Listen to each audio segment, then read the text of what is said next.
បាទថ្ងៃនេះនាំអារម្មណ៍ប្រិមិត្តទៅតាមដាននៅព្រឹត្តិការណ៍ដ៏អស្ចារ្យម្ដងគឺនៅខាងប៉ែកអឺរ៉ុបកំពូល YouTuber ដ៏មហាសានល្បីឈ្មោះថា Mr Beast មួយរយៈចុងក្រោយនេះមាន Mr Beast fake មួយហ្នឹងបានចេញមកបានមានការយកមក upload post ជាច្រើនបងប្អូននិងប្រិយមិត្តអ្នកខ្លះបានស្គាល់អ្នកខ្លះក៏មិនធ្លាប់ស្គាល់ដែរ Mr Beast ឥឡូវនេះsubscriber របស់គាត់មានរហូតដល់តែ 130M ណោះ130 million subscriber វីដេអូនៅក្នុង channel ដំបូងដែលបំផុតរបស់គាត់នោះគឺមានត្រឹមតែ734វីដេអូតែប៉ុណ្ណោះ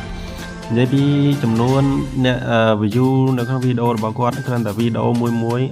view ច្រើនមែនទែនដល់ថ្នាក់ MM តែម្ដង channel របស់គាត់ឈ្មោះថា Mr Beast តែម្ដងបាទMr Beast បងប្អូនអាចចូលទៅ search នៅក្នុង YouTube ឬក៏នៅក្នុង Google តែម្ដងក៏វា suggest top នៅលើវីដេអូនឹងផងដែរកំពូល YouTuber នៅណាគេថាមិនស្គាល់នៅនៅខ្មែរនិយាយទៅអ្នកដែលប្រើប្រាស់បណ្ដាញសង្គមទាំងអស់តែងតែស្គាល់ Mr Beast នៅហើយប៉ុន្តែឥឡូវពីស្ដាប់បែបការលើកយកនៅ Mr Beast คล้ายមួយដែលកំពុងតែល្បីគឺគាត់ធ្វើវីដេអូ green screen តែម្ដងដើម្បីមុខមាត់របស់គាត់នឹងស្តៀងជាមួយ Mr Beast មែនទែនតែម្ដងហើយមាន channel YouTube ជាច្រើនបានយករូបរបស់គាត់បានយកវីដេអូរបស់គាត់ជាវីដេអូ green screen នោះយកមកកាត់តយកមកដាក់ mic បញ្ចូលជាមួយនឹង Mr Beast ពិតប្រាកដហើយឥឡូវកំពុងតែមានការគ្រប់គ្រងខ្លាំងមែនទែនតែម្ដងបងប្អូនអាចចូលមើលនៅលើ website ជាច្រើនដែលបាននិយាយអំពី Mr Beast Fake ហើយនិង Mr Beast Real Mr Beast